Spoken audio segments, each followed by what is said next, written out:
Welcome back to Lost in Roshar, the ultimate journey through the Stormlight Archive. I'm Christian Kremling, and with me is Truthless of Canada, Jake Bishop. Welcome back, Jake. How are you? Hey, Mom. He brought me back. He couldn't get Jimmy again. Jimmy's moving on to better things and is all, I think hit it was like, I have too many subscribers for this. Raised his rates because he's all like, I'm a celebrity now. So brought me. Yeah, I can't afford the weekly fee for Jimmy anymore. And I think he's getting cold feet. The closer we get to Stormlight 5, he's dipping out. I think he's just worried about the levels of hype that's being generated. Preview chapters. Oh my gosh, guys, I can't wait to talk about this in under 2 weeks, right? Under 2 weeks, we're getting the first few chapters of Stormlight 5, 2 chapters per week. Jake, were you, how did you react to this news when you saw this? I'm excited. I'm getting the Stormlight 5 in like 2 weeks. Yeah, wow. I love the preview chapters. I did them for Oathbringer and Rhythm of War. I think it's pretty fun reading the small section and then each week discussing it with people and overanalyzing everything and overcomplicating everything. And then also when it comes out, when the book comes out, I will have read part 1 already. And then it's like a normal size. It's like a Way of King size book instead of a 460,000 or 491,000 word book. Yeah. So in fact, it makes the book less. And then in the future, I can tell people I read it in 2 days and they won't know the context that I'd already read 100 and something thousand words. And I can make myself sound smarter and better and more impressive. Great. These are pros I didn't even consider. That's a great. Yeah. But the thing is, right, you said part 1. Sando Boy is saying a third of the bloody book is going to be out. That's a full book worth of stuff. Yeah, it's like a full novel. The book's that's I think he does that. It's the part 1 in the past, but he plots them like trilogies, right? So it's presumably going to be about, that means we're going to end with the first, because each Stormlight book kind of has 3 climaxes. Yeah. And so that means we're going to end on the first climax. That's pretty hype. Well, the thing was, I posted about this saying, okay, we're going to cover these on the show. And look, a lot of people don't want to read these, which is cool. That's up to you guys if you don't want to. If you want to have that new book experience, I want to open up, start at page 1. I get that. But regardless, we cannot contain ourselves. We're a Stormlight podcast. I'm not going to try and contain myself. Yeah, we're not going to. We're going to talk about them. And then I've got to talk with Jimmy about how that's going to work with Words of Radiance. We've texted briefly about still covering a chapter or so. But I wasn't expecting to get 2 chapters per week of Wind and Truth, which just kind of shaken up the timeline a bit. And I'm there's going to be so much to dive into. Having said that, we've read a lot, right? We've read the prologue. He's read the first Kaladin and Shallan chapters for the most part. We've heard a lot. I've missed some of those because they're Sanderson narrating, and I'm already not an audiobook person, and just Sanderson, do not quit your day job to become an audiobook narrator. Well, your day job is writing. Don't become an audiobook narrator when you retire. In the end, you have other gifts in life. In the end, how long until we just select our little audiobook AI, and I'm just going to pick Stephen Pacey for every book I read. Stephen Pacey's so good. Yeah, just pick him. I'd love to hear him read Stormlight. I feel he'd just be ripping inside. I feel it'd be weird. I'd be because it'd be I'm wait, this isn't Storm. Can we just have a separate third person that isn't Michael Kramer and Kate Redding, but also I'm gonna change the topic to save you from the comments, Jake. Don't do this to yourself. Yeah, they're gonna get really mad at me. Don't do it. But hey, you're fine. You know what I'm ready for? I'm ready to read the prologue in its final form. I have to slightly defend myself really quickly before they get too mad at me. I'd like to know, I don't do a lot of audiobooks, and I only do audiobooks from narrators who are at least pretty good. So because if there's an audiobook and someone's the narrator's not that good, I just don't listen to it on audiobook. So my curve of audiobook narrators is just only really good ones. And so Kate Redding and Kramer are slightly worse than the rest of them. Well, I barely ever do audiobooks. So my 2 comparative points are Stephen Pacey and Stephen Pacey. Am I saying what? You just said Michael, Stephen. Yeah, Stephen Pacey, Michael Kramer, and Kate Redding, right? These are like my three people I've ever heard in my life, and Stephen Pacey's just in another bloody universe to everyone. I'm assuming he's pretty aggressively amazing. Yeah, I've done a few. I was trying to think of. I haven't done that many. I just did. I forget his name. It's the one for like Rage of Dragons. I've done Simon Vance. I've done Ewan Morton, who does a couple GGK books and Cinder Spires. He's my second favorite narrator. I think he's pretty fantastic. I've done Samuel Rukin for Sun Eater for Empire of Silence, and I've done James Marsters because I did listen to a lot. Yeah, they're all rereads. But. Right.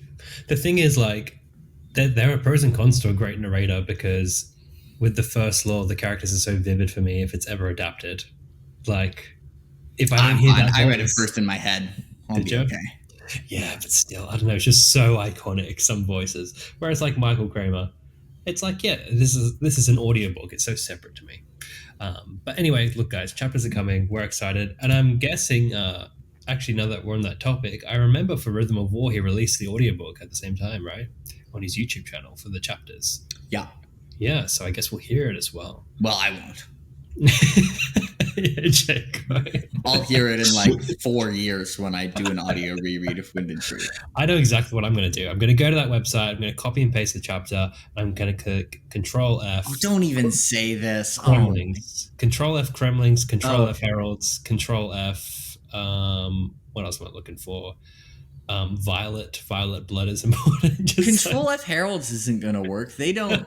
All your Herald theories don't come from Heralds being brought up. You're just like random word, just in case. I thought you were gonna, because you brought up the AI Stephen Pacey. I thought you were about to be like, I'm gonna put in like a computer. Oh no! Well, I'm realizing I don't even need to copy and paste it. I can just Control F. See, this is my. We're getting old. We're getting old. We are not getting old, but me and Jimmy are.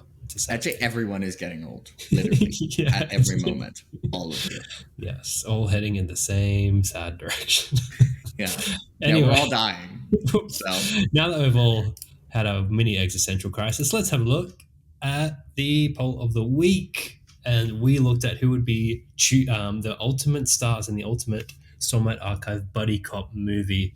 And look, guys, great suggestions in the comments, but please, I only have four possible pairings I could make. So we had Zeth and Kaladin, Lift and Dalinar, Yasna and Wit, Adolin and Renarin, and the poll results ended in that exact order. Zeth and Kaladin, 50% of the votes, Lift and Dalinar, 22, Yasna and Wit, 18, and Adolin and Renarin, 10. I tried to cover a lot of the cast because there's a lot of cool pairings you could make.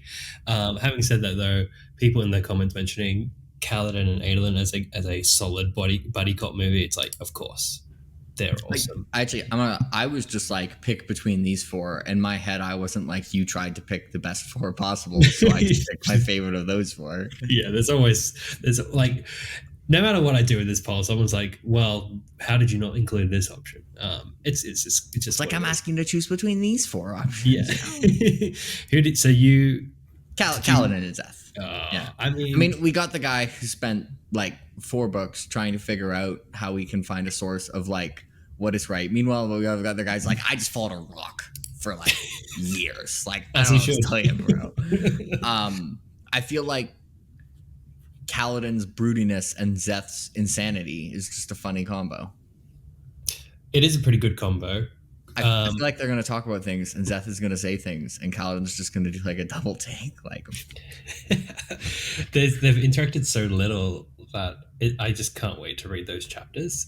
And I've got a funny feeling they'll be besties by the end of that book, or at least. We're getting an enemies to besties here. I think. Yeah. Like, I think they're going to hate. They're going to like really annoy each other and then slowly grow on each other throughout the book until they're like best friends. Yeah, it's going to be awesome. Who's saving who, though? There's going to be a scene, right? Well, they're going to save each other. On the brink of death, and then, I think Zeth's going to save Kaladin. Ooh. If Kaladin saves Zeth, that's just like, yeah, whatever. I mean, just another Zeth already is like, Zeth would be like, dude, I'm trying to die here. I've been trying to die for like 5 books. Like, can you stop? I voted personally for Lift and Dalinar because I just feel like this goofy, weird concoction of characters would be just gold to experience. And I know people are tired of Lift, but I think Lift, with seeing how uncomfortable Lift makes Dalinar, makes me happy. It would be funny. So I feel like a buddy cop movie, that's a long time in a row. Like you need a duo that you can endure a lot of. So it's like this and I was like, it's like, you know, a super rich cheesecake. It's like, okay, it's delicious, but do you want to eat 8 plates of this? Because that's what you're getting. And I think by the time you're at the end of the movie, you're gonna be like, can this child please just like perish? Well, how about this? Like, we'll have Kaladin and Zeth as the main characters, and then a side buddy cop plot. You know, the old, almost retired, and the new recruit. You know, Dalinar. Yeah, like a short film, not a movie. They can do a buddy cop like short film, and that'd be pretty funny. Yeah. And then, I mean, Yasna and Wit. I feel like to just take it on a new tangent. I'm very curious to see how much of those two we get in the next book, to be honest, because it will somewhat teased with them in Rhythm of War. We got a couple of scenes that were really eye-opening. I remember 2 scenes, right? There's the iconic like Wit Harsha scene from the last book, and there's they're like having this soft conversation in the study at one point, which like a bit more of an look into their relationship, and I kind of want more of that stuff if possible in the next book. Although you can't get too much, but he just knows too much. That's the thing with Hoyd. He's like so integral.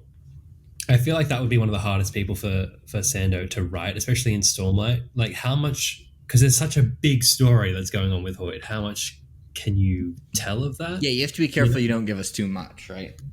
Yeah. But you also can't give us nothing because then it just gets frustrating. But he's also in a relationship with one of the main characters now. So it's like, we got to see more. But one of the more main characters for the second half, presumably. Yeah, yes. Yasna, like, because we covered Yasna's death scene last week, and it's just got me thinking so much about her, and just the fact that she's slated to be the last flashback character. I think Sanderson said at some point that like doesn't matter. She is to Kaladin for the second half as Kaladin is the first half. It's like, there's like 3 protagonists, but she's like the protagonist. The same way it's like Shallan, Dalinar, and Kaladin are the protagonists. But like Kaladin is the most protagonist of the first half, right? Yeah, of course. Which makes me sad because it makes me worry. Although, you know what, there's a kind of a sentiment in the fandom that's a bit over Kaladin. I hear it more and more. I think it's just because it's like so saturated now. Some people are over Sad Boy. Haters. And just haters. I'm loyal to my boy. But I'm fine with like 6 more Kaladin books. Literally my least favorite Stormlight book. Like if I actually examine deep into my soul why it's my least favorite Stormlight book, it's like it has the least Kaladin. Like there's a direct correlation. Is it Oathbringer? Yeah. Yeah. Yeah, I know. Kaladin, it's like, it's hard not to get attached in the Way of Kings to Kaladin. And then look, Adolin and Renarin, I'm not going to lie, I was kind of struggling to think of another buddy cop duo. I'm like, chuck in the brothers. They got a pretty good dynamic, I think, for a buddy cop movie. Do they need to be, what about like, I feel like Elokar and someone could be funny because of how incompetent he is. Someone like Elokar and someone competent who would like not really be patient with his shit. What about like Elokar and Vasher? I mean, I think Vasher would just bash him up. Yeah, I think it'd be funny. I just can't imagine any other. Comment below Elokar and Zahil, whatever. Elokar and Vasher. Would that be entertaining? I feel like that would be extremely entertaining. I mean, someone added Lopen and Wayne option, and I just value my sanity too much. It's the same thing. It's too much. It can't. It's your cheesecake analogy to the extreme. Yeah, that's just like whipped cream. Like that's just like we're like that can be like a commercial. It can be like or a post credit scene. Post credit scene can be Wayne. Oh man, you know what? The epilogues feel like post credit scenes in themselves. They're just way better than post-credit scenes usually. Like epilogues are consistently bangers, I feel like. Yeah, he hasn't slipped on any of them. And there's only 4 of them, so it's hard to be like, but they're all bangers. I don't know which one is the least of a banger. It might be Words of Radiance, but like I think Way of Kings is still my favorite. I think Rhythm of War is my favorite epilogue. losing his memories. Yeah. Like that was the one that had me like audibly being like, oh shit. Wave Kings is pretty great. Like the novelty thing and Talon showing up. It's pretty epic. It's pretty like you have no idea what's coming vibes when you finish the Wave Kings. That's what I want to feel when I finish a Stormlight book. Like I want to feel like, oh my god, I can't believe. Yeah, and then Oathbringer, for the people who aren't psychopaths who just have memorized what they all are, then Oathbringer is wit bonding the Spren, it's bonding design. That's pretty banger. And then Words of Radiance is Yasna coming back and wit huge. Like waiting. They're all so good. They are so good. I wonder.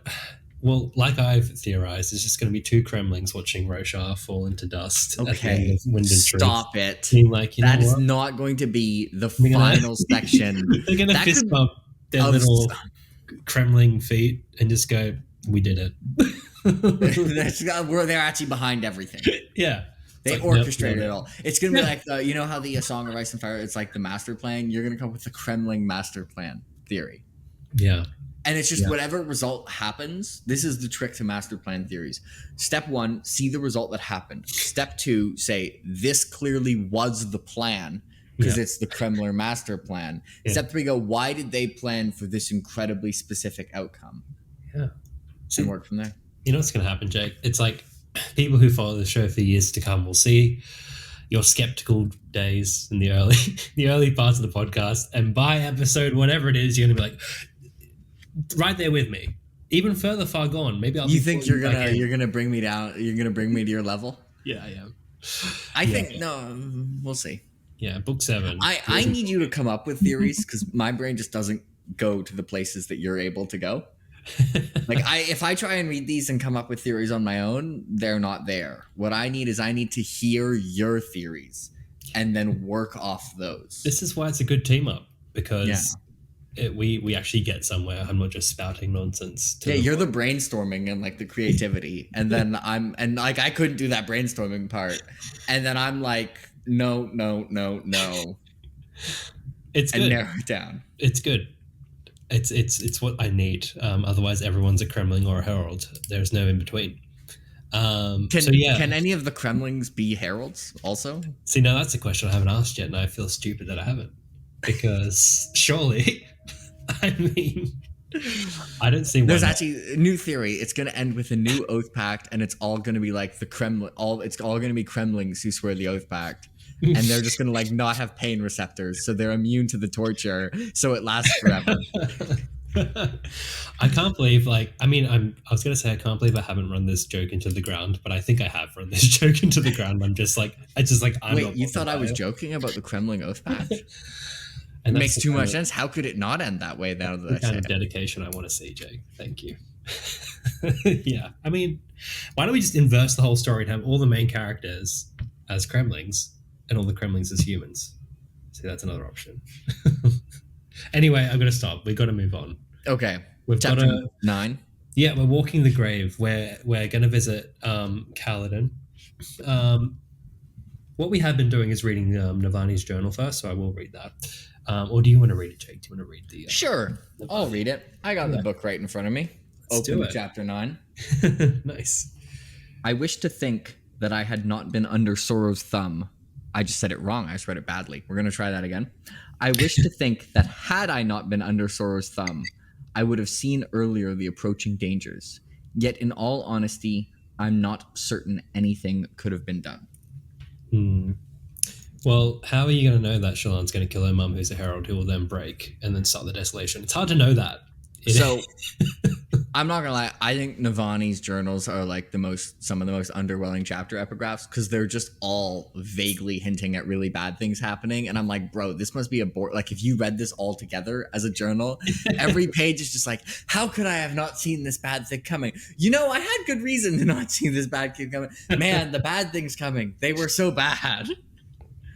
Yeah, it's just like, she's like, I need to keep doing 3-line paragraphs that are really foreboding and somewhat cliffhanger. And somewhat cryptic, yeah. Yeah. I mean, I suppose, let's get it out of the way then. With that said, let's just read all 3 and then we're done. Oh wait, no, there's no one for, there's only, for chapter 11. I Sure, suppose. it's like the same. Yeah. Ready for this? Yeah. Ready for a vaguely foreboding paragraph? Mm-hmm. But understandably, we were focused on Sadeas.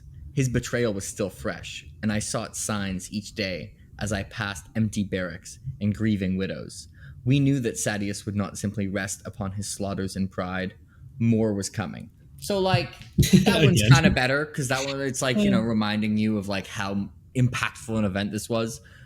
But also, like, I don't know, he doesn't actually really do that much. So it's kind of ending that there's going to be some disaster with Sadeas. And, like, what...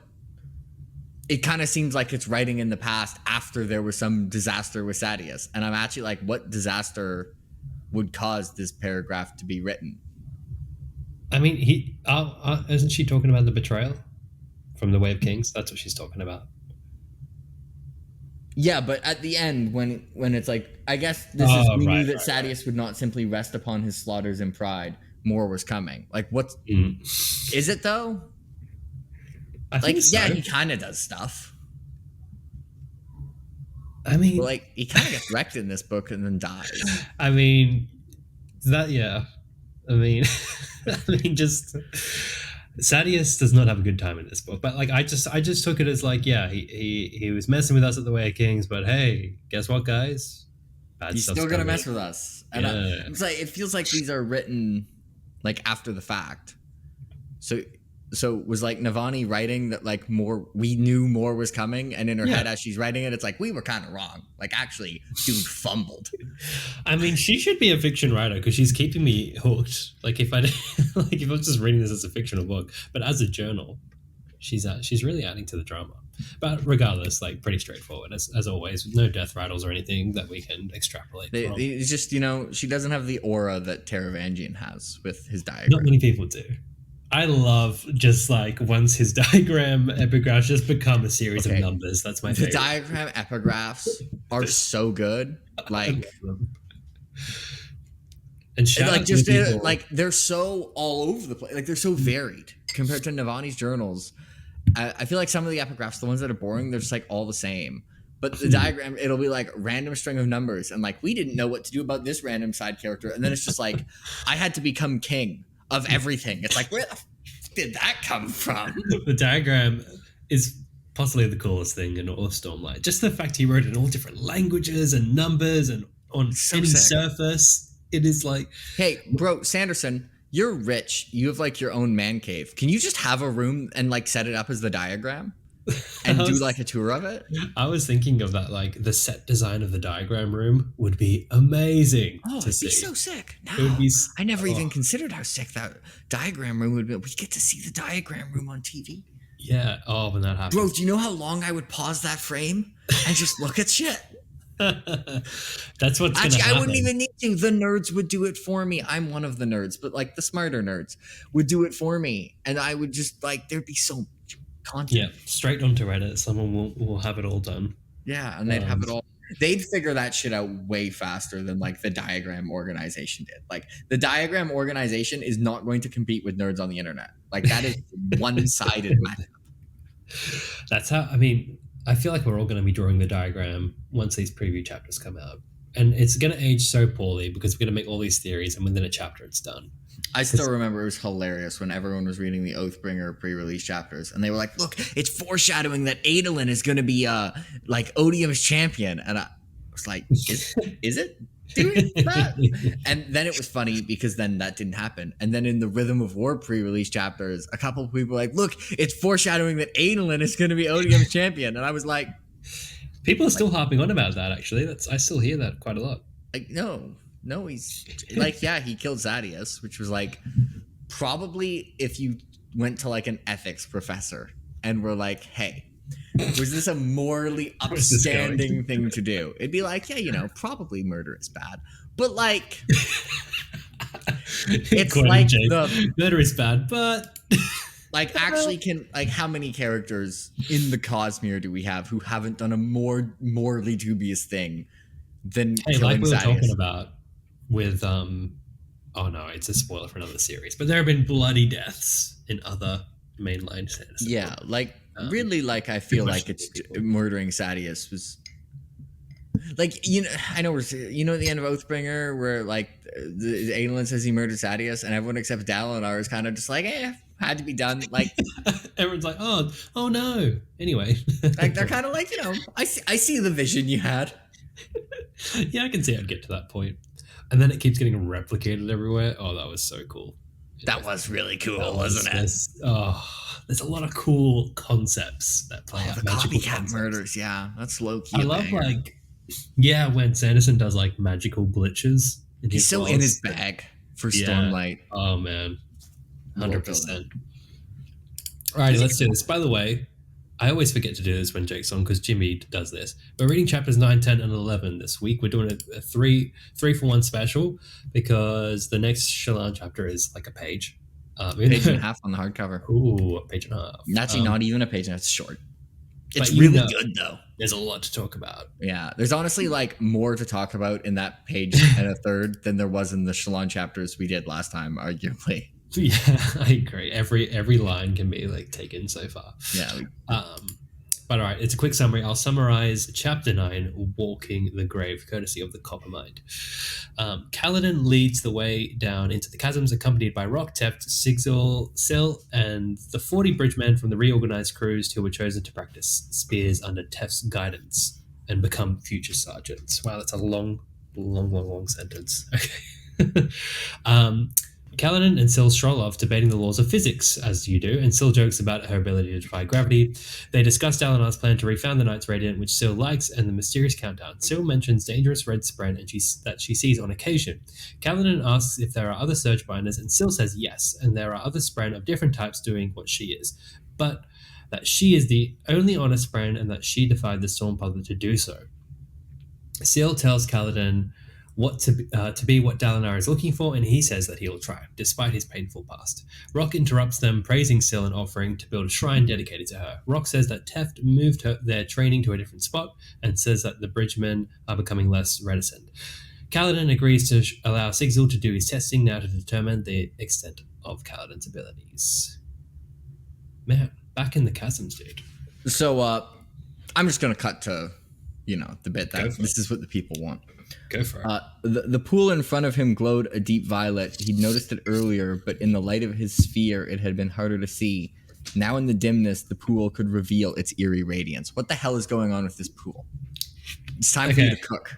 Yeah. Oh, dude, I saw violet, pool of whatever, pool of not defined liquid, and I figured it out quickly, and I got so sad because I saw that. I'm like, Kremling blood, Chasm Fiend blood, there's a secret. And then later he pulls out an amethyst from it. And that's what's like emitting the light. Like an amethyst. There's just a sphere at the bottom? Yeah, there's just a sphere. And I got so sad. I was like, oh my God. Yes. What if he then dismisses it as not suspicious because he got the amethyst sphere and fails to notice that it was actually still glowing violet? My notes go through all the stages of grief. Yeah, all the stages of grief, and ending at acceptance. Because says, hey, Kaladin said... What was the first stage? Is that the stage where you say, what if it actually is a special pool? Is that denial? I think I just went through that. Yeah, I was in denial. Yes, yeah. I feel like I just went through stage 1. Yeah. Anytime I see the color purple or a rock in Stormlight, it's 5 stages of grief. I'm really disappointed about that. A lot of the time pools are pretty sus in the college. I can't believe you didn't immediately jump on the amethyst thing. I thought you were going to shut me down here. It's so funny. I just read it and I didn't even try and figure it out. I just wrote down on my phone, you're going to have something on the glowing pool. I was like, I don't need to figure this out. Christian's got me for this. It's so funny. It's I was so excited when I read it. So it says, hey, Kaladin said, nodding to Rock and fishing in the pool. He came out with an amethyst brom and held it up. Somewhere up there on the plains, a Light Eyes had died with this in his pocket. Damn it. Could be a coincidence. Maybe a Kremling put it in his pocket. Okay, no, I'm not going to say that. All right, so look. What stood out to me, and it's around this pool section, was Sil changing her face for a split second. Did you notice this? Yeah, that was a little weird as well. That was a little funky. Yeah, so she seemed different. Had her face changed shape? She looked to him and her face now had its familiar form. The fleeting change had been so subtle, Kaladin wasn't sure if he'd imagined it. I have no idea what's going on with that. This is a you thing. This is where I need you to come up with like 6 things, and I can tell you which one makes the most sense. But well, I can't come over from scratch. Okay, well, you can see how unhinged my Stormlight brain is here, because I read this, like, this is before Kaladin finds the Amethyst Prom, and I was like, ooh, purple puddle, and then like Syl's face is changing. I'm like, what kind of like Chasm Fiend like identity magic is happening here? The Chasm Fiend blood can change your identity, and then like I ran out of steam quick from that point. So she's talking about interesting things here, and it's like there's this constant feeling like she's all the Spren, not just Syl, are like gaining sentience and self-awareness, and all this stuff is going on. So maybe she's kind of like finding her proper identity, but at the same time, like it's almost like a glitch where she switches to one look and then comes back. Was she like losing herself? It's when she was talking about there being other people like Kaladin, so like budding Knights Radiant. I wonder if it was maybe her changing her appearance to what she looked like with her old Knights Radiant from thousands of years ago. Like she's slipping into that memory. Maybe she looked different with that guy. That's a possibility. Maybe. That's like the most rational line of thinking I can get to. But yeah, it's like the little details like this are like not throwaways. It's something. No. There's definitely something going on. And you can tell they're not throwaways because a bunch of the little details like this have been paid off already.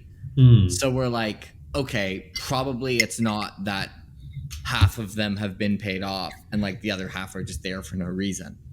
Yeah, exactly. Yeah, we have a reason to believe this. And what's curious here, right? She also talks about like how she found Kaladin. He's like, you knew me? She's like, no, but I knew I'd find you. I spent time with my cousins searching. And this is kind of like something we've noticed in the reread. It's like every time someone's meeting their Spren for the first time, there's like a bunch of other Spren around them. Like Yasna in the prologue, it's not just Ivory there. There's like Ivory and a bunch of other Ink Spren watching. And then Shallan with the Cryptics and the Way of Kings is like a whole squad. In this case, and then Syl with the Wind Spren. Yeah. So it seems to be like a group effort at times to bond anybody, which is, I don't know how significant that is, but it seems to be what happens, at least with our main characters. Cryptics, are they running it by a committee here? But yeah. Syl was like, I don't have the committee. The committee all says no. I understand that the council has made a decision, but given that it's a stupid-ass decision, I've elected to ignore it. I was basically Syl. So she's like, let's ask the Wind Spren. And the Wind Spren were like, wee. And she was like, that's approval. Syl's another one, hey. Like, obviously there's much more to learn about her. And it kind of feels like if we're going to do that, it's got to be now, seeing as, I don't know, it feels like Kaladin's going to be somewhat background after this point. And I'm supposing that will happen to Syl as well.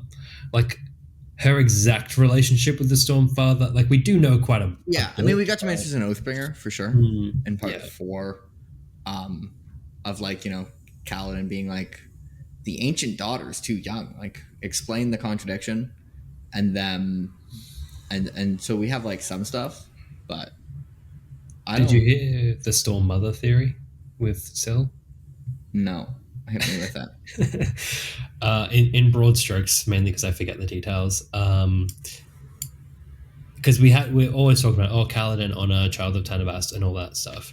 And some people were saying that like there may be an eventuation where the Stormfather dies and then Syl somewhat takes it up and becomes the Storm Mother. We had a great Spanreed about it, but I from the top of my head I can't think of the details.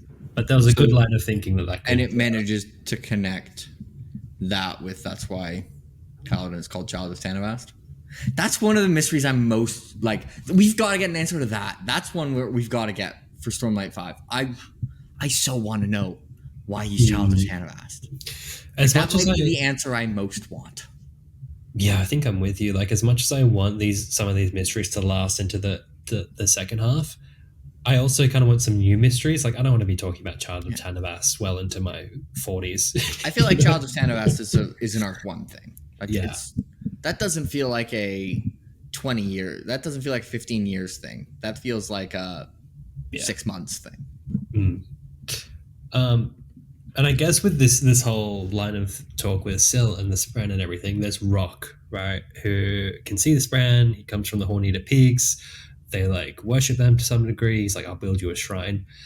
And like Horneater was originally slated to be like the Dawn Shard of Rhythm of War to Wind and Truth, right? But we never got it in time. So I imagine we'll get it at some point in between Stormlight 5 and 6. He'll just bang out the novella. I mean, he writes the novellas in like he finished Rhythm of War before he wrote Dawn Shard, right? He still could bang out. Really? That's amazing. I did not know that. Yeah. He bangs them out after he finishes the main book, like before it comes out. Sanderson is like worryingly impressive with just like pumping these out sometimes. It's actually stunning to me. But for some reason, I think I've remembered him kind of like pushing it further and further away. Yeah, it might have been a priority. But I'm so curious about his Rock's culture and what the heck's going on up there, because we know they're near a perpendicularity. I think that's pretty well established. Also, have you gotten to Sunlit Man? Yeah, I've read it. Okay, yeah, good. That has a bunch of like hints that like things are going to majorly go down in Stormlight 5, right? And I feel like we're getting in big answers to Storm. Like I think Stormlight 5 is going to answer more than we expected to, and that the second half is going to be less reliant on first half mysteries.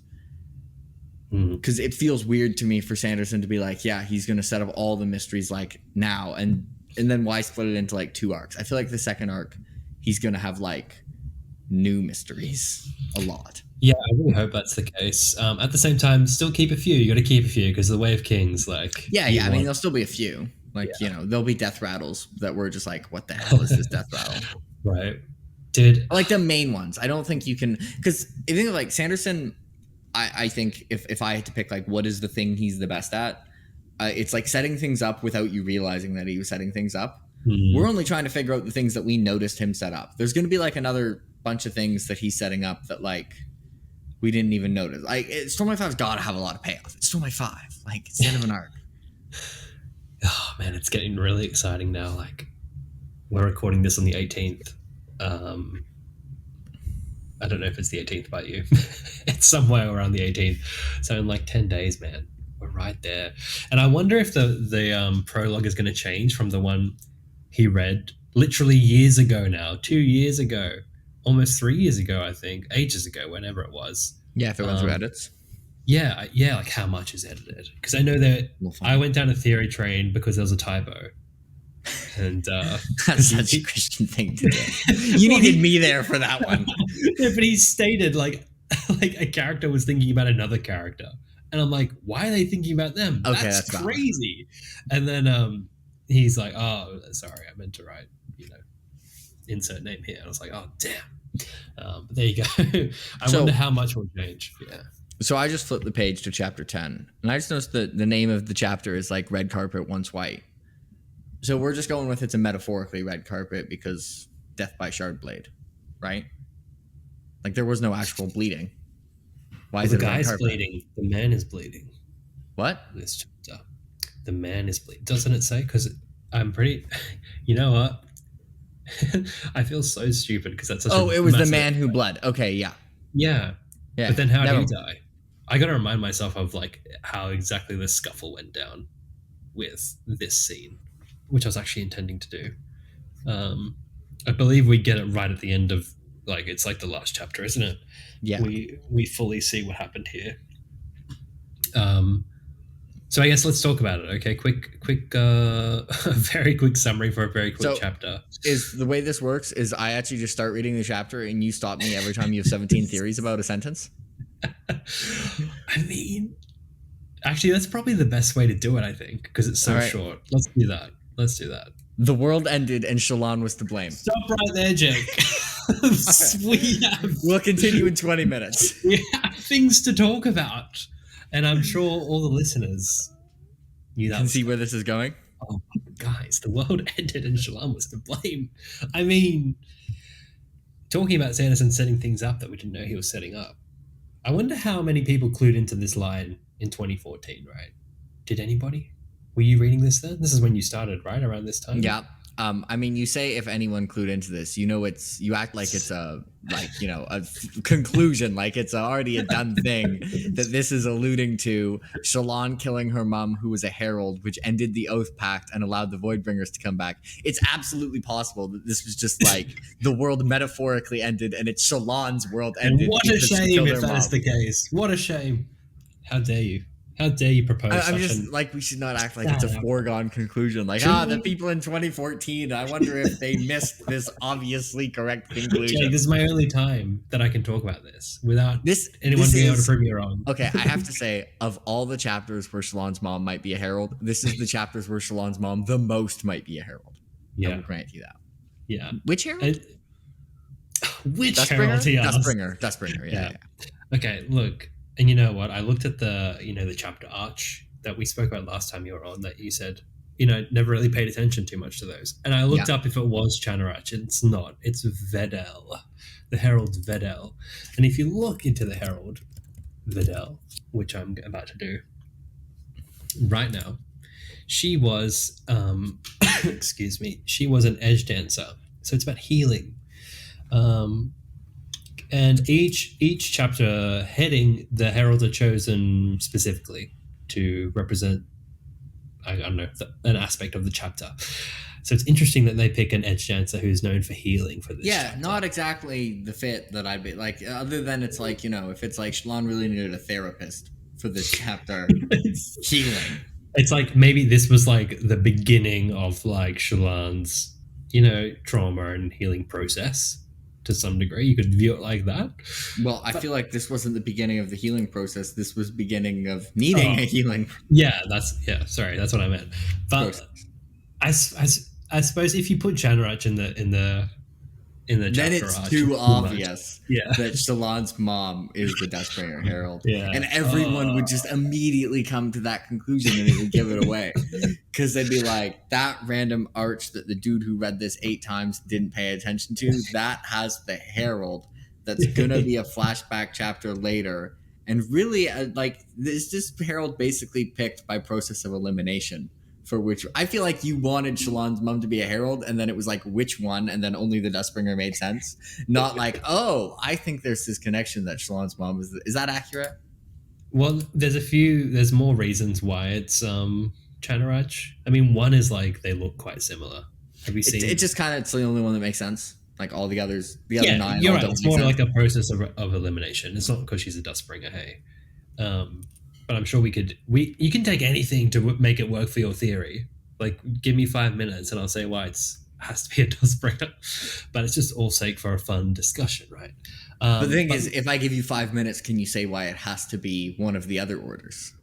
And then you're like, that's why it has to be a Dustbringer, because it's the only one. Like, yeah, I could, it's like, okay, it can't be a Lightweaver because the Lightweaver's still very alive.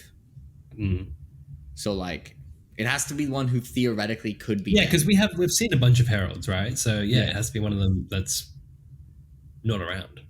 Yeah. So look, I mean, if you're going to make Shallan's mom a herald, also you're like, this Dustbringer herald we know nothing about, and they have flashbacks later. And think of how cool it'll be to get to the flashbacks, and on the first one for it to be, and just randomly like halfway through the book being like, yep, then I had a kid. Her name was Shallan. Yeah, there's so many ways that he can do it in such a satisfying manner. And guys, just look up whenever someone mentions this to Sanderson, he does like an evil villain laugh and he goes, hee, Raffo. Like, he loves it. He knows this is coming. If it's not, I mean, I'm so damn curious to see. We'll see in book 8. Yeah, this may be one that we talk about a lot longer. But look, if you're going to do it, starting the first Shallan flashback ever with the world ended and Shallan was to blame. Yeah.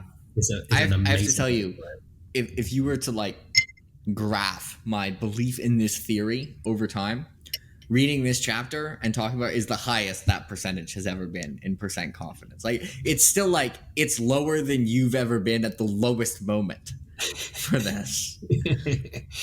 But I'm like, I mean, I'm thinking about it. I'm like, that would be a pretty damn cool reveal in book 8. That'd be a pretty cool payoff. That's the type of thing Sanderson would do. Because Shallan does a lot. You know what? Screw it. I'm on board. Yes. You got me. You heard it here first. Shallan's mom is the Dustbringer Herald. Yes. Join us. Are there any deniers in the comments, guys? Any deniers of this? Please put forth your claims now before you join us in believing this airtight theory. All right, shall we continue then, line by line? Let's break it down. Pretend it never happened, her father whispered. He wiped something wet from her cheek. Not specifying tears. Something wet. Well, it says that his thumb came back red. So blood. His thumb came back red. I'll protect you. By the way, same lullaby that she says, I think, while like killing him later. Depression. Yeah, I'm fairly sure it is. Was the room shaking? No, that was Shallan, trembling. She felt so small. 11 had seemed old to her once, but she was a child, still a child, so small. She looked up at her father with a shudder. She couldn't blink. Her eyes were frozen open. Father started to whisper, blinking tears. Now go to sleep in chasms deep with darkness all around you. A familiar lullaby, one he always used to sing to her. In the room behind him, dark corpses stretched out on the floor. A red carpet, once white. All right, let's stop there for a minute. Okay. Always love a good chapter. Like they said the thing. You know? Yeah, name drops are so satisfying. Like chapter name drops, cool. Book name drops, cooler. Series name drops, cinema. Oh, cinema. Is that how book 5 ends? And I guess this was a Stormlight Archive. This was a Stormlight Archive. Yeah.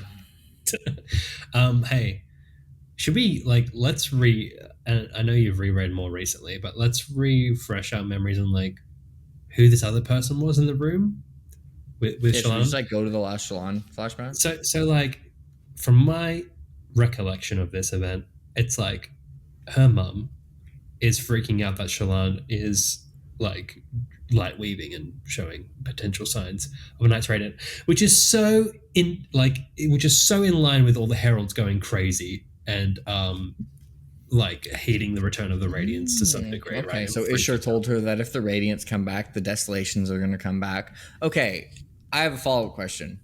Heralds are like really hard to kill. Yeah.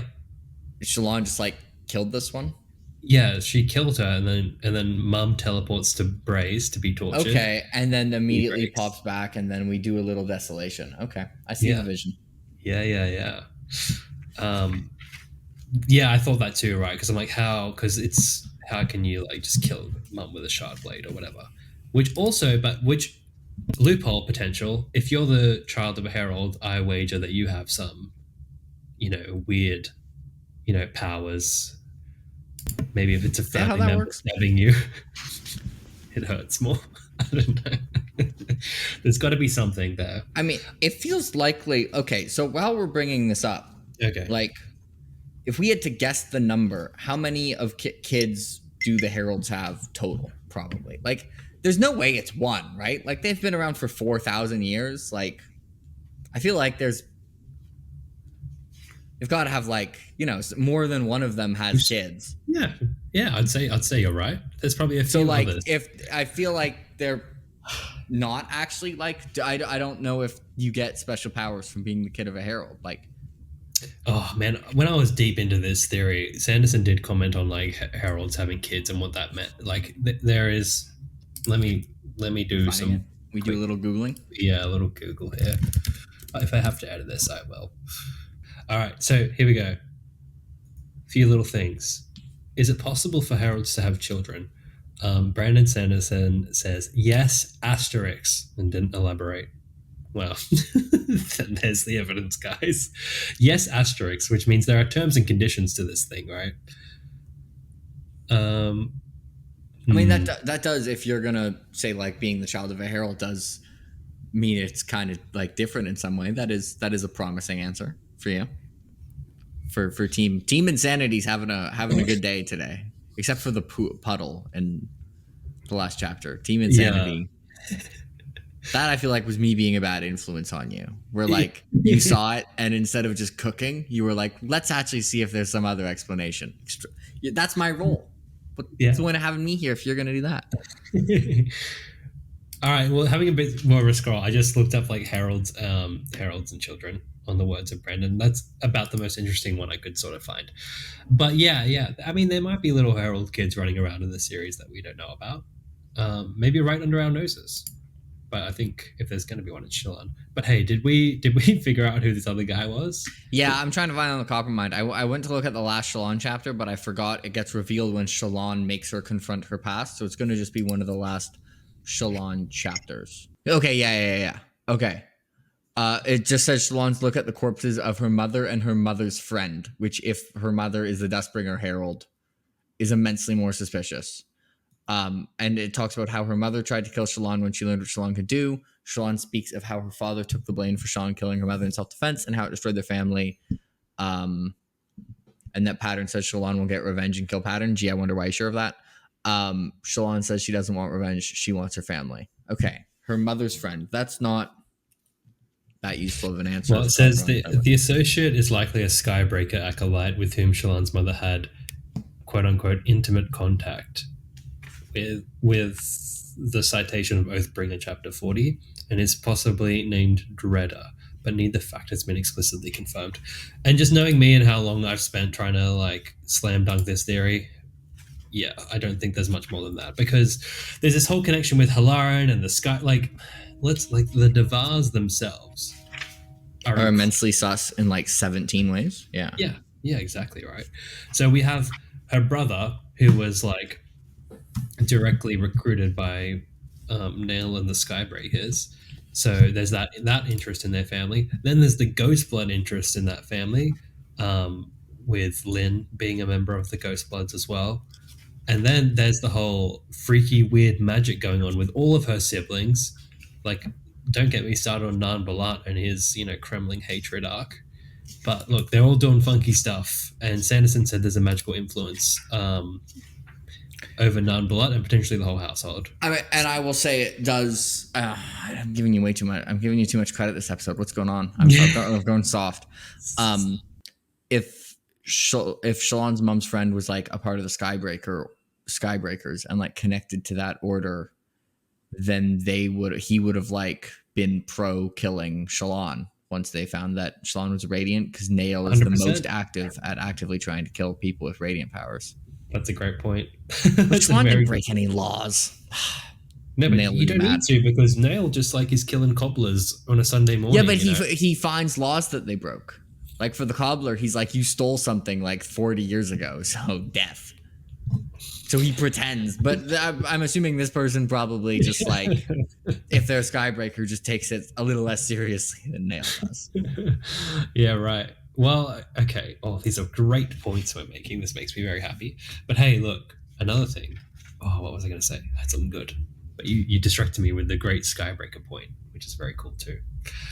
Oh yeah, that's what I was going to say. Like the heralds going mad in inverse to their sort of ideal. So like, how Nail was all about law and justice, and his madness is tied to that. And same with like Yezrian, who was like the leader, and then his madness is inverse to that. He's like, he's just a drunk.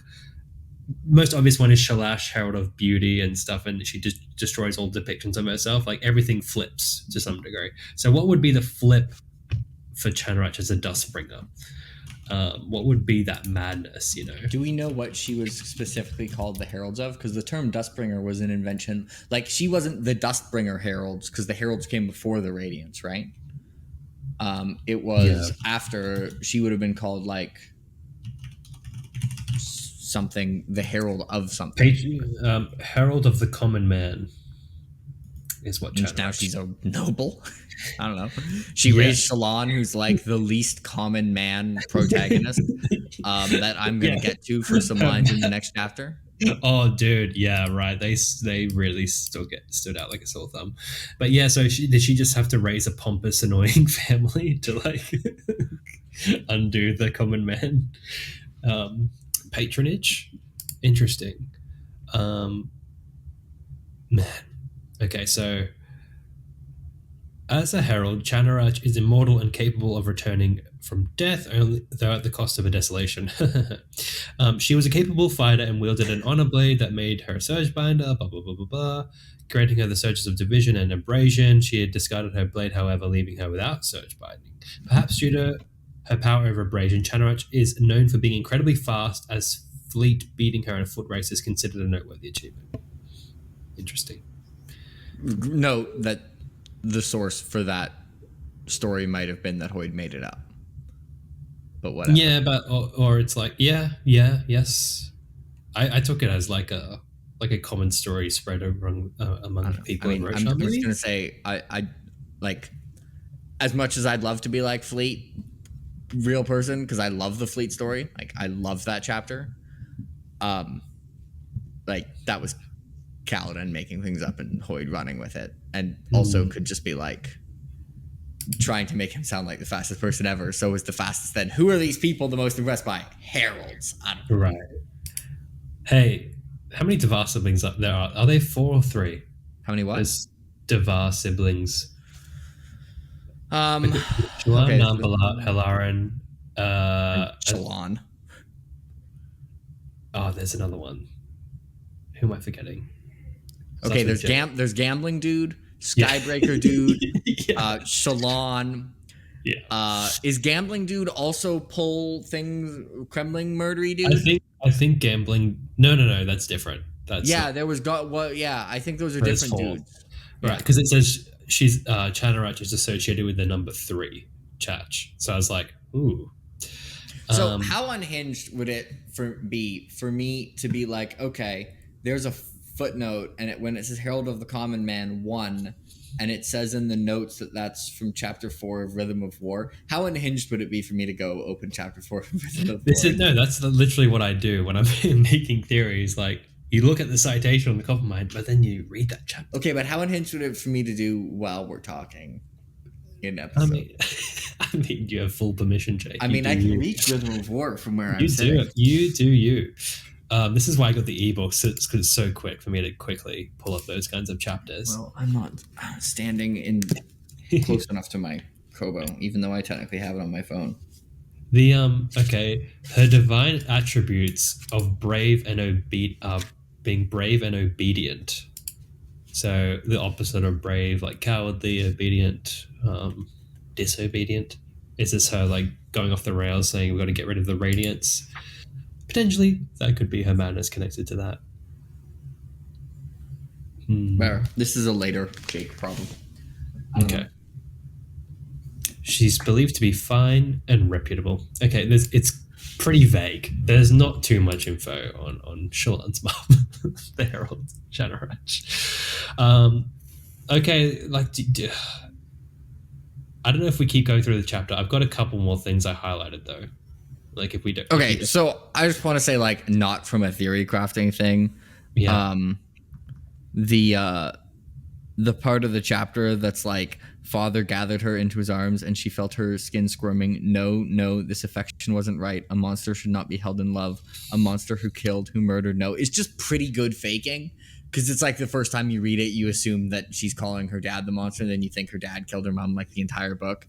And I just want to say, like, Sanderson did bamboozle me the first time I read this book. Like, and then as a source of conflict for like the entire book of everyone assuming that her dad killed her mom was like just pretty damn well done. It's so weird because I'm so far removed of that experience. I didn't even consider it being, when I'm reading it now, that you're meant to think of it as her dad. I didn't even consider that on the reread, but you're so right. That is fantastic. How do we feel about this lullaby? Is there hidden sort of foreshadowing in this lullaby? I was really trying to. I mean, it's referencing songs, Parshendi, crystals. That seems like that could be something. What about now comes the storm, but you'll be warm. The wind will rock your basket. It just kind of on brand Roshar stuff. It just feels like your standard Rosharian lullaby. Okay, but now let's think of the mind of Brandon. Let's say you're Brandon. You have to invent a Roshar lullaby. Are you going to A, just invent a Roshar lullaby, or B, hide random foreshadowing in it? The wind will rock your basket. Shallan Navani creates a flying basket machine that Shallan rides into the sunset. Okay. Also, the first line is, now go to sleep in chasms deep with darkness all around you. Were there shattered? I guess there were shattered plains at that point. I don't know. Yeah, that's what I thought. I was like, wow, straight to the shattered plains. It feels very specific. Like, does the whole world know about the shattered plains that well before the war? Okay, so it's basically the cradle will rock, but it has to be in a chasm because the winds are too strong. Okay, yeah, like you're protected. I never actually looked at the words of this lullaby. It was just like faint lullaby, but now I'm like, okay, it's about a child who's trying to fall asleep at the bottom of a chasm in a high storm. Yeah.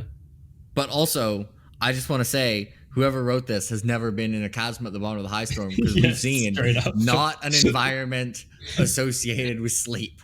No, just the eternal sleep, really. If you can. Yeah, I guess. But hey, a woman in blue and gold. Maybe we should look up that depiction of Chanarach, shall we? Wait, what's the woman in blue? Is that her mom? That's her mom. I'm just gonna. I mean, wait. It says father carried Shallan over the body of a woman in white. Where'd you get the blue and gold? Wait, what am I reading? Yeah, father carried Shallan over the body of a woman in blue and gold. What? Your book is different from my book. Really? I swear mine says father carried Shallan over the body of a woman in white. Mine's blue and gold, mate. Mine's the ebook. Wait, let me pull out. Let me get my physical. Let me go get the code. I have it on ebook. I'll be right back. Actually, I have it 3 times. All right, I'm gonna grab my. 1 second. I'm getting all my editions. I'll be right back. Okay. Okay, my paperback says blue and gold as well. Yeah, I think the hardcover might be the slightly, like, there were a couple random edits. Like, there's in one, Kaladin directly kills Szeth, and in the other, he lets him fall to his death. And I think the hardcover might be the older version, but I didn't know about this difference. Well, hardcover is always the oldest, right? Because it's only available on release, isn't it? Yeah, I mean, this isn't the first edition hardcover or anything. But. My paperback's from 2017. That's when I bought this. Okay, you know, when we get the Words of Radiance leatherbound, we can get the definitive answer. Hey, but I'll tell you this, dude. The fact that they changed it is huge. That means it's probably relevant. That either means it's relevant enough and it's deliberate foreshadowing, or it's irrelevant enough that it could not change in the first 5 edits and only get changed later. No, but that means it annoyed him enough to change it. We've seriously stumbled onto something huge here. Like, I'm actually, like, this is actually the most compelling piece of evidence for Shallan's mum's a herald. Seriously, dude. The fact that he went back and changed just the dress color. All right, ebook. Father carried Shallan over the body of a woman in white. Are we sure we're looking at the same sentence here? This can't be 2 people. It's on the same chapter. There's no way that first half happens twice. Okay, let's check my UK paperback. Yeah, that's what I got. Okay, yeah, father carried Shallan over the body of a woman in blue and gold. So wait, you have none that say blue and gold yet? Well, I'm 2 for 2 woman in white. What is this UK versus US?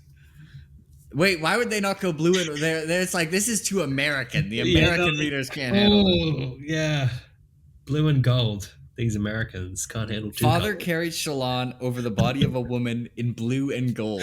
What is happening? What is happening here, guys? What? So in the UK, it's blue and gold, and in the US, it's white? Yeah, even on the e-reader, which should be the newest version of the US. All right, 1 second. When are we supposed to get the leather rounds? Let's just send a reminder for like this is huge. 5 months from now. Second. What's going on? I'm so happy. This makes me so happy. Remind me on October 1st, check chapter 10 of Words of Radiance on the leatherbound for blue and white, for blue and gold or white. Let's edit this. I said that terribly. Okay. Check chapter on the leatherbound for blue and... All I'm saying, dude, is I'm looking at the official depiction of Chanarach in, Okay, that's a reminder. I'm getting that reminder on October 1st. If we forget, and I'll check the leatherbound, because I think we can agree whatever the leatherbound says will is be right. The official, yeah. Like the leatherbound is that's the one that's correct. Yeah, I agree. Well, hey, I'm looking at the official sheet depiction. She's wearing blue with gold. I need you to go to chapter 10 of your copy of Words of Radiance. For the hardcover, it's near the bottom of the page. For the US hardcover, it's on page 136. But it might be different if it's the newer edition for the hardcover. I don't know. If you have one of this edition, or if someone has the version of Words of Radiance hardcover that says like Words of Radiance vertically, I'm not going to have video of me. If you have the ones that can you have a picture of, the new ones say Words of Radiance this way? Editing Christian, can you put a picture of that edition of Words of Radiance up on the screen? Maybe. Thank you.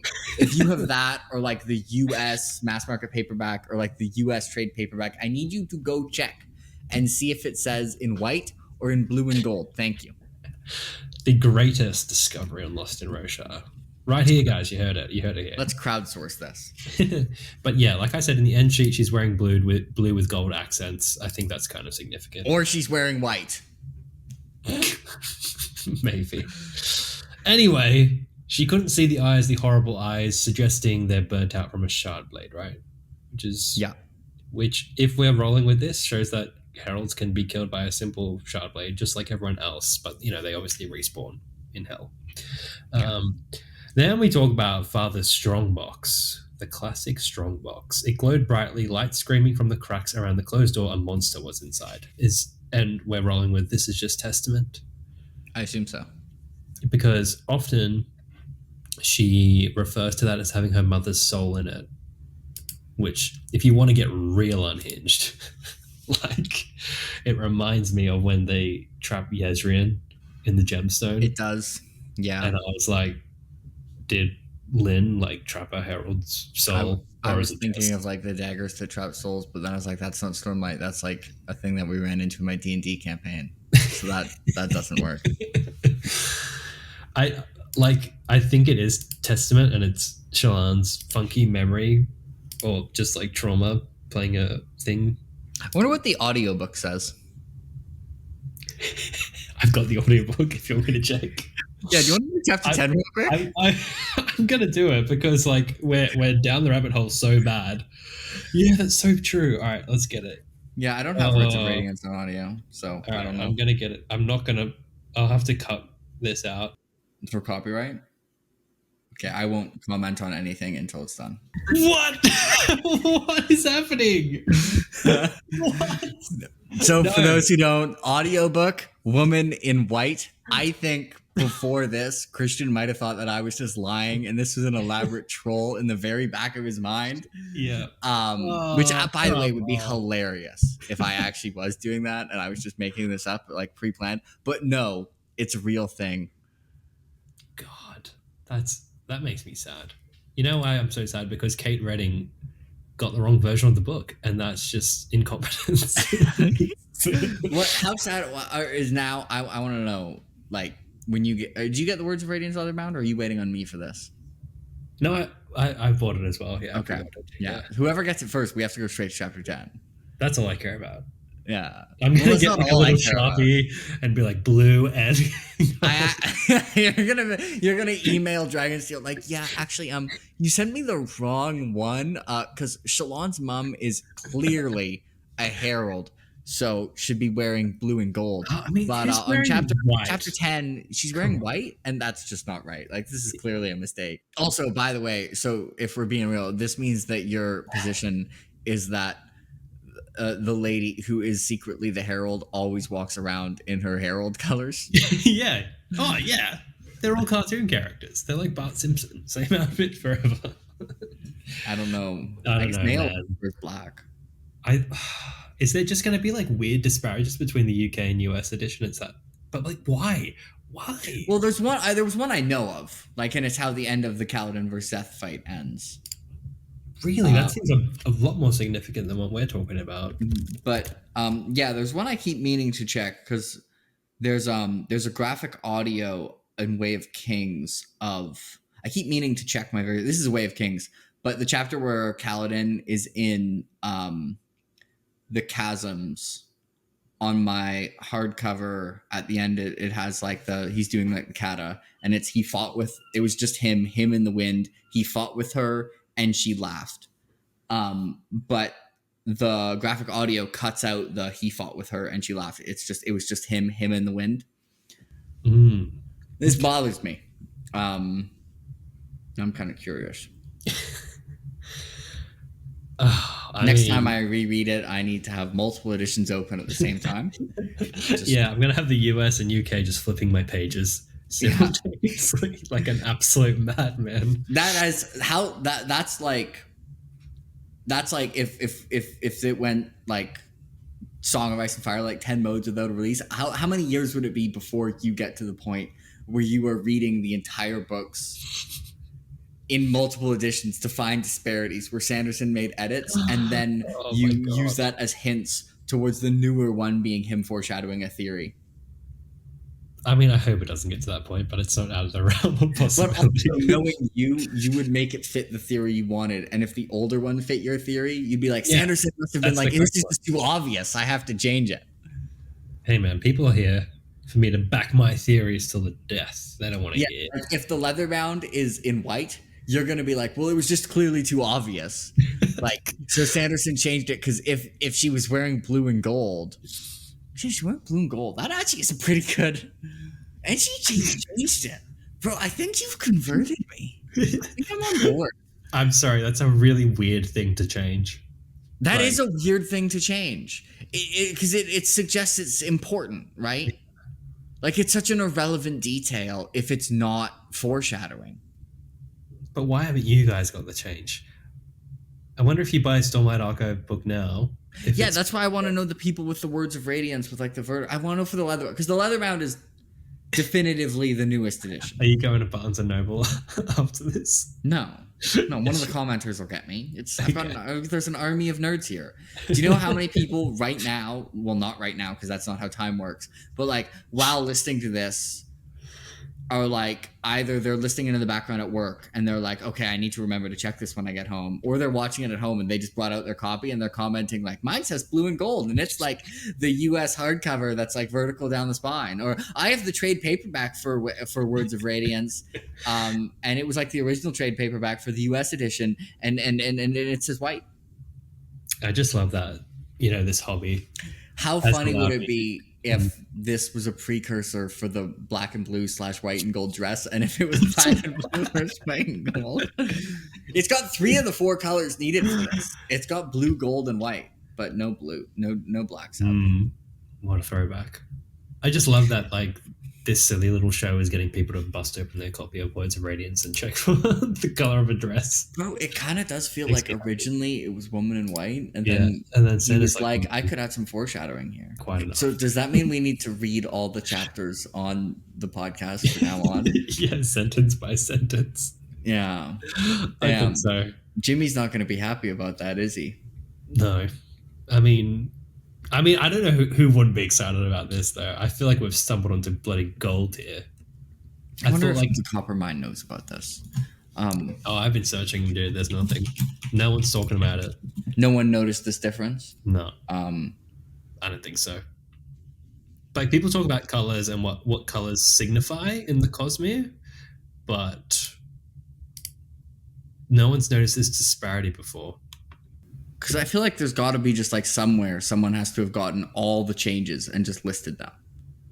Well, like in this big post on Stormlight Archive by Freelancer York, he breaks down like all the reasons why, and it's a great post actually. It's awesome, breaking down why Shallan's mum might be trying to run, and he cites the blue and gold as a thing because of the end paper of Rhythm of War. That's what she's wearing. It's like all, when you Google it, it's just all people arguing about the difference in the Zeth ending. Well, we've started a new one right here. Guarantee there'll be a Reddit post about this now, like after this episode comes out. Anyway, mate, let's move on to the final chapter, because this is just going to be us thinking about the dress color for like 40 minutes. Yeah. Just like fully down the rabbit hole. He's like reading all the articles. I got to know. All right. Chapter. This chapter is really good. I just want to say this. Like the Shallan flashback chapters are so good, and young me didn't understand the greatness that he was reading. Okay, next chapter 11. All right, chapter 11, and in the in the great fashion of me giving up on summaries by the last chapter with Jake, I'm going to do it now. So, chapter 11, an illusion of perception. Shallan washes up. She talks to a stick, and she tells Tavlakov that she's going to the Shattered Plains. Would you like me to try and summarize it better off the top of my head so people know what chapter we're talking about? Damn, Jake. All right, yeah, you go right ahead. I'll just sit here and cry myself to sleep. Go ahead. So Shallan washes up after the shipwreck. She's like, "Why didn't I drown?" And realized the Xanthid, I might have said that wrong, had helped like steer her to shore, which I feel like he might have some theories about like how the Xanthid's a herald or like cremlings or something. I feel like I can't make fun of this as much because now I'm on board. God. Yeah, converted. Storming, damn it.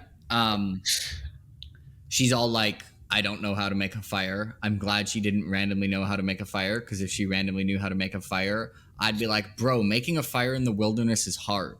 Like, I do that with a lighter or matches and in camping, and sometimes some people still suck at it. So I'm the good, accurate, not people not knowing how to make a fire, Sanderson.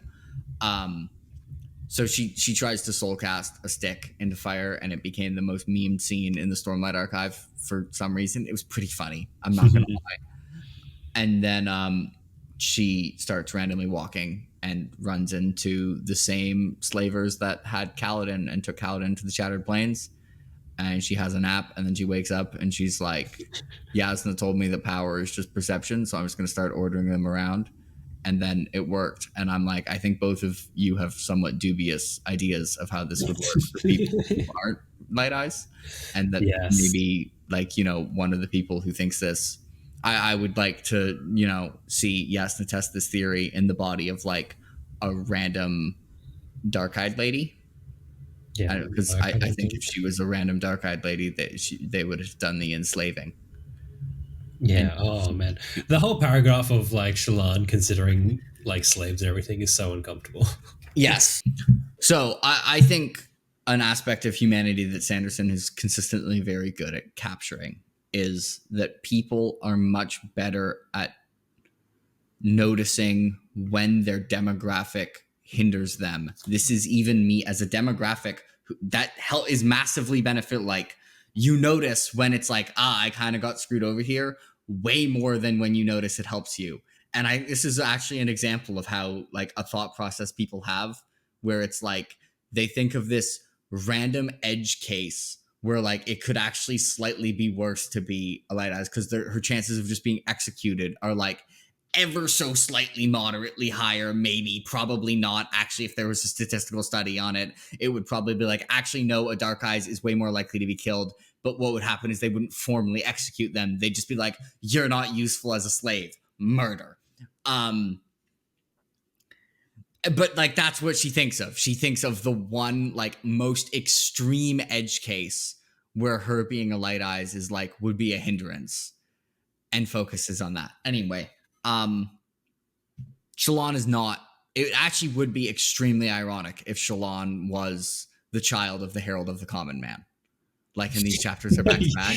Yeah, like, I'm not gonna lie, that would be great irony.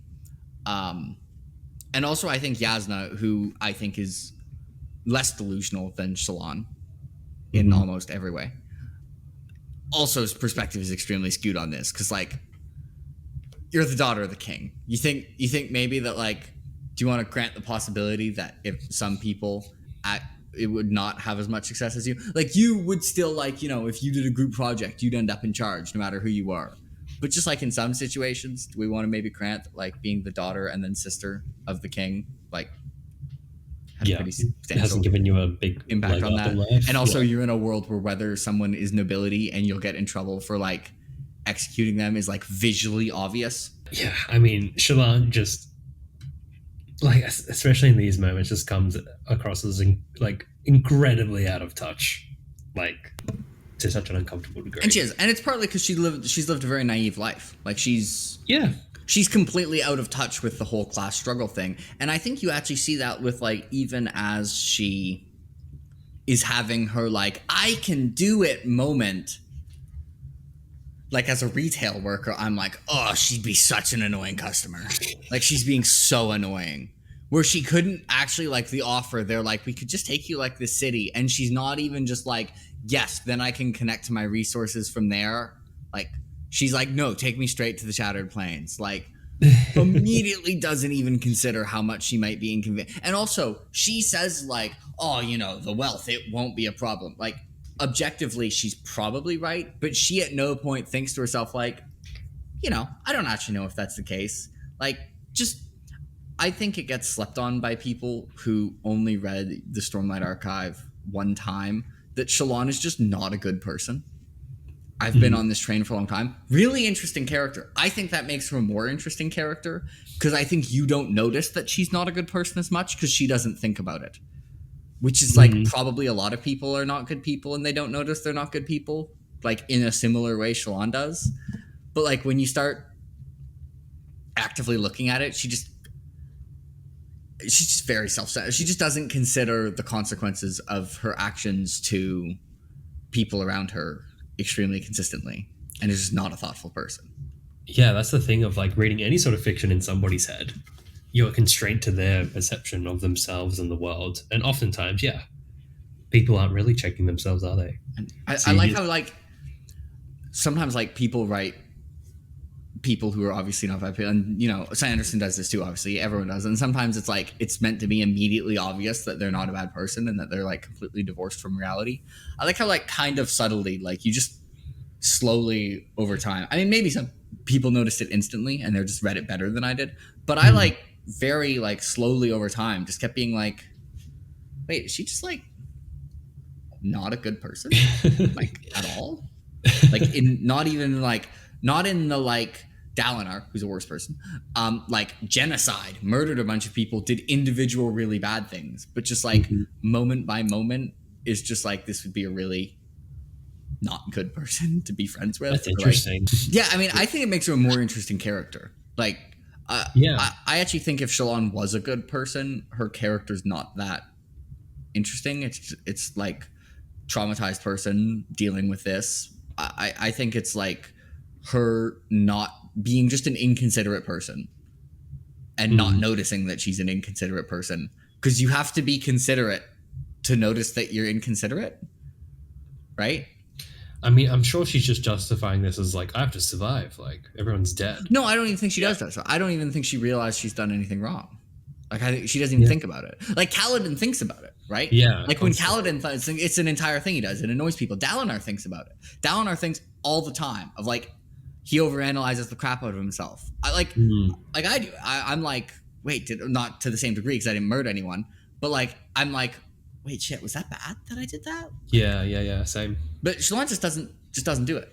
Like, it's out of sight. That's so right. There is no like self-reflection in that sense. Yeah, like she'll feel guilty when directly confronted with things because like, how can you not? Because she's not a sociopath. But unless she's like on her own time, she doesn't think like, hey, did I do the right thing there? Yeah, there's no consideration. It's just like, off we go. Yeah. On to the next thing. Yeah, true. Far out. Anyway, I think like ever since I've noticed this, she's become like a way more interesting character, in my opinion. I actually think it makes her character really interesting because she just doesn't come across as like a bad person at first, because like she's kind of like, you know, doing her thing, artist, happy-go-lucky, like just bad humor. Yeah, I'm interested to see how I read her after your take here. I think it's quite valid and a lot of things I hadn't, to be honest, considered really about Shallan. But I know this isn't crazy theories, but you know, this is my what is this like literary analysis, Jake? Sorry. Lost on a pleb like me who's like, yes, but how does this impact her mother being a herald? I'm going to go even as a more extreme example. Most first law characters think about whether they're bad people. That is very true. They all hate themselves. Like their conclusion is always yes. Yeah. It's like, am I a bad person? Well, I do torture people for a living. So like yeah, I'm horrible, but what are you gonna do about it? It's like, am I a bad person? Well, I have murdered like 180 people. It's like more or less. Yeah, it's bad, yeah. So like that's probably not great. I wonder how she'll react when she finds out the desolation's her fault. Genuinely asking that question though. If that is the course of action, I mean, how do you come to terms with that? I mean, we've got to find out. We can find out from the I can never pronounce it. From the Chanart. How do you pronounce Chanarach? Sorry, yeah. You said it. I mean, we'll find out from Chanarach flashbacks if that's the case. We're not going to get her flashbacks though, are we? Oh yeah, it's Shalash. Yeah, I forgot. It's Shalash. So maybe she hangs out with her. Maybe they're friends. I'm sure we'll find out one of the Herald flashbacks. I tricked myself into thinking we were getting the Dustbringer Herald flashback. Cool, I forgot it's Shalash. Yeah. Well, a couple of little tidbits in this chapter that I noticed from like a world building perspective. The first one was like when Patton vibrates on the sand and the grains jump, and she goes, I recognize that sand on a plate capsule. And I wondered, like, yes, of course, that reminds you of what Capsule's little demonstration was, but I wonder if like he does make patterns, like Patton makes patterns when he vibrates on the sand. Like, is that just like a constant on Roshar with the rhythms and stuff? I don't know. Or is it just like pattern being pattern buzzy boy?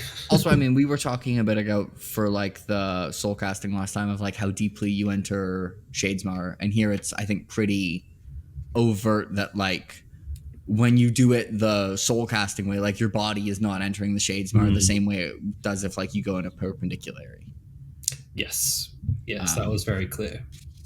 And what was interesting, like last week, Jimmy and I read the bonus Yasna, the chapter of Yasna dying from Yasna's perspective, and you get a bit of that chat with Ivory and Yasna about like fully going into Shadesmar versus just popping in. And apparently when you pop in, there's like a mini, there was a term for it that he used, like a tear that you could jump back through to get to your body. So there's obviously like mechanics there that are at play that we don't fully understand. But I don't think I've seen anybody else do this weird sort of overlay, half in Shadesmar, half not in, since this chapter. Do you have any recollection of a similar scene playing out? I mean, I imagine it would be like in the climax of Oathbringer when Shallan is like doing her soul casting thing and wrecking fools. I imagine from her perspective, it would kind of look like she's barely entering Shadesmar, because like her physical body always stays not in the physical realm because like she's not disappearing into Shadesmar. But I wonder if you have to do you have to look into Shadesmar when you're soul casting? Is that a requirement, or can you just like touch an object and feel it's? I feel like you kind of have to see the bead version of it in Shadesmar with my. So I took this to that like if you do soul casting as a Radiant and not with like a soul caster, that you like do the half vision into, and that Yasna's just like much better at negotiating with sticks. And she just feels like such an odd experience for the user, like really disorienting. And Yasna's doing so much at the end of Oathbringer. Surely it's like she's not having a conversation.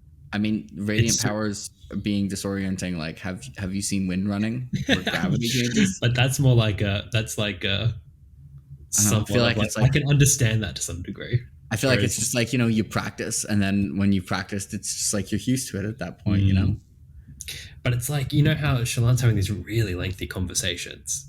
Surely, like that's, of course, it's not what Yasna's doing, but is it just all mental? Yasna says like she knows how to like convince each individual thing. I don't know. Yeah. Yasna is just not be like, you could be fire. Yeah, I feel like Yasna's strategy is to gaslight the stick. You got to be like, no, you're not a stick. You're fire.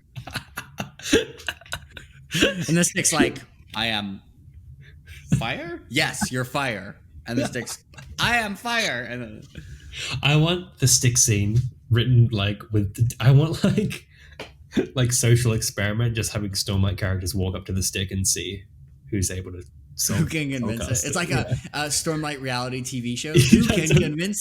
For tonight's episode of Who Can Convince This Stick to Be Fire, we've got the random lady who's a friend of Teravantian, and a celebrity episode, a flashback character, Zeth Sun Villano, Truthless of Shinovar. He's gonna call it Stick Nimi. We don't know why. Dude, I'm telling you, that's a great concept. Soulcast this ? Or something.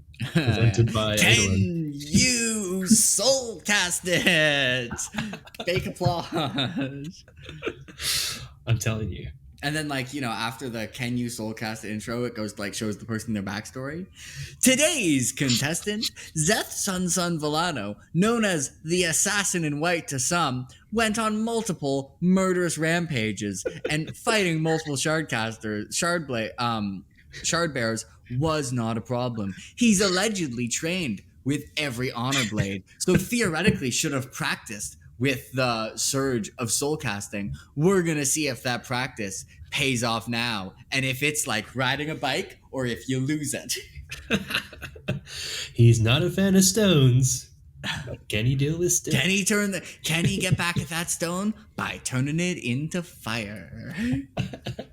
Yeah, look, it's hard because this is mostly, but beyond the soul casting stuff, a very a character based chapter here, and I feel like you've made very solid points about Shallan, and I'm just looking at that classic paragraph we were talking about with the slaves, and just this sentence kills me. It's like, usually someone of higher breeding would simply be executed instead. Slavery was a mercy for the lower classes. So cringe. I'm just like, oh my god. Ugh. By the way, this is really good example. Things characters say is not what author believes, even if they're a protagonist. Yeah, I know this is not anyone saying this for this, but that was extremely cringe from Shallan one. Yeah, very bad. And then she's off there. She's off to the Shattered Plains. Finally, our characters are meeting each other. Oh my goodness, it has only taken 10 billion pages.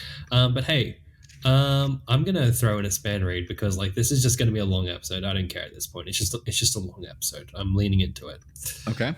And this is when I wanted to talk about you with Jake, because I need your input here too. So Cody Span read us, and he said, "Thank you for your podcast. I recently started listening at the beginning of July after I finished my first Way of Kings reread. Something I like to do before an event is to make a bingo card. In this case, it would be filled with theories for Stormlight Archive 5, and as I read, I would try to get a bingo.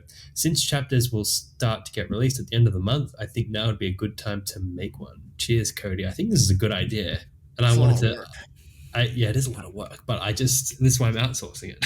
So, Jake, your Stormlight Archive 5 bingo card. Bro, I'm not the theory person. No, it doesn't have to be theories. It could be anything. Just right? Things happening? Like Kaladin is sad or something. Okay, that's the easy... Well, you need a few easy ones. A couple of easy ones. Yeah. It's hard because it'd be so easy to just get ones that are someone lashes something. Well, I'm saying Shallan's mom being revealed as a herald. That's on. Okay. Can we just get can I throw in Ishar as Odium's champion? Yeah, throw it in. Yeah, we'll have that as a hard one. Yeah. Shallan's a Let's terrible have it. person. What do you say?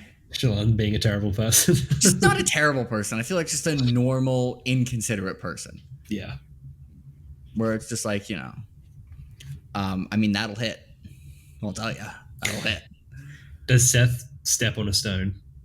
Yes. Yeah, he's going to step on a stone. He's doing it. He does a little stone walker. Mm. How about Kaladin just being confused by something Zeth says? Can we get someone who Wit making an inside joke that only we can understand? Yeah, Cosme there we go. Inside joke. Yeah, Cosme inside joke. How about some other world hopper giving a technical Cosmere explanation and the main POV being very confused? Oh man, it was so so full. I don't know what the word is, but like in Rhythm of War with When Vasher and Zale is Galvan. like, Yeah. Oh, I'm a type 4 invested remember, cognitive shadow being. the funny thing about Zale is like he's a huge nerd, right? Like Vasher. He is, yeah. The same thing comes up in Warbreaker, like when he's trying to like teach things. I'm gonna stay vague here and not spoil things, but like It's okay. he's They're not pro. good at. I guess there was a Warbreaker episode, but Yeah. he's not good at teaching things. He'd be like, you show up to an entry math class and they just start with like a bunch of technical terms. Like this is always how. And I actually think he's all like gruff and quiet. I think it's hilarious that like he totally nerds out on like. Well, yeah. Like if he was like a basketball fan, he'd be into all like the analytics and be like, okay, but this person's luck adjusted on off. He was one of the 5 scholars. Like that's and I think we're gonna get another one of those, but like maybe not to the same degree. But someone will say something like Cosmere, like fancy related, and the POV will just be like, "What the hell is this person talking about?" Oh, man, I love this idea of a bingo card. This is great. That's a good one. Not a chicken being described as a chicken. That's so perfect. So I hope someone's writing these down because I'm not. I'll come up with random bullshit. You guys write them down. I think I might pose Christian will do the production value and make the card. Yeah, I'll make the card. I think Lift making a stupid, uncomfortable joke. That'll happen. That's Like a freebie. Toilet humor. That's a freebie. I think from Lift. How about interlude POV from side character who we've known for a long time that like kind of changes your perspective on them? Who would that be? Because last time, we got freaking Cheery. So we like the doors are wide open. Can we just say unhinged interlude POV? Yeah, I want an interlude from the perspective of. I'm not going to say cremling before you say something. I was going to say a stone, but a stone that's being soulcast by Yasna. Yeah, it's like ooh, and Yasna gaslights the stone, being like, "Know your blood, your smoke." I mean, I want to unhinged interlude POV. Okay, let's go with aluminum being relevant. Yeah, I mean, I feel like we're being too easy now, though. That's a lot of easy. Okay, I have Ishar as Odium's champion on there, and you have Shallan on being a herald. And baby champion. I'm gonna put in baby champion because it has to be there. It's earned its place on the bingo card. Yeah, I feel like I don't know. Like bingo cards are things you put them on that like are kind of likely to happen. How about unexpected, like a new world hopper, like new MC world hopper, like main character? Oh, I mean, we'll get one. A main character? Do you think a new one? I mean, I think it's ending with Shallan becoming world hopper. So, like that's how I think her story is ending here. But whatever. I agree with you. Actually, I think she's off. I think we'll read about Shallan a lot between 5 and 6, just not in this. Do we just want to go with like main character death as a bingo card? Oh yeah, throw it on there. Why not? How about Laren being on a Child of Danavast? I mean, sus cremlings, I think also has to be there. We're hitting like that's all, yeah. And I feel like there's some that are like too easy, like pattern humming. Like okay, yeah. Yeah, like how large is a bingo card? Is it like 4x4? We need like. I feel like it might be like 5x5. All right, 20. I think we should actually make one. A Lost in Roshar Stormlight Archive 5 bingo card. Thank you, Cody, for this Spanreed. Yeah. Great idea. We'll make it after you upload it, and then I can write down I'll just listen to this part, and then I have to remember them all. All right, guys, comment everywhere. Spotify and YouTube. We can crowdsource the rest of them. I feel like we've come up with like half. Yeah. Everyone else, after you tell us what color Shallan's mom was wearing. I can't believe there's like a 15-minute segment of us just opening different editions. White, gold, and blue. The audiobook one was crazy. We were like, you can't have that part because copyright. But me and Christian were like waiting in anticipation. And then it was like dressed in white. And we were like, oh. Oh, man. It was legit pretty funny. Yeah. Well, I mean, I feel like I feel like we need to stop. Sadly, I feel like I could come up with bingo things for like. Yeah. All right. Dalinar says unite them. Dalinar finally unites whatever the hell he's meant to unite. How about that? Adolin fashion related joke. Is another Spren gonna die? I think that's a question that not many people have asked. Yes. Like permanent Spren deaths? Yeah, I mean, you're not gonna only kill one. I feel like you got really Maya fully. Like, let's put it this way: if you introduce the possibility for Spren dying, you're not gonna have the most significant one be the first time it happens. I feel like one's going to die, and it will be more significant than, I forget the name of Tef's Spren. Which says it all.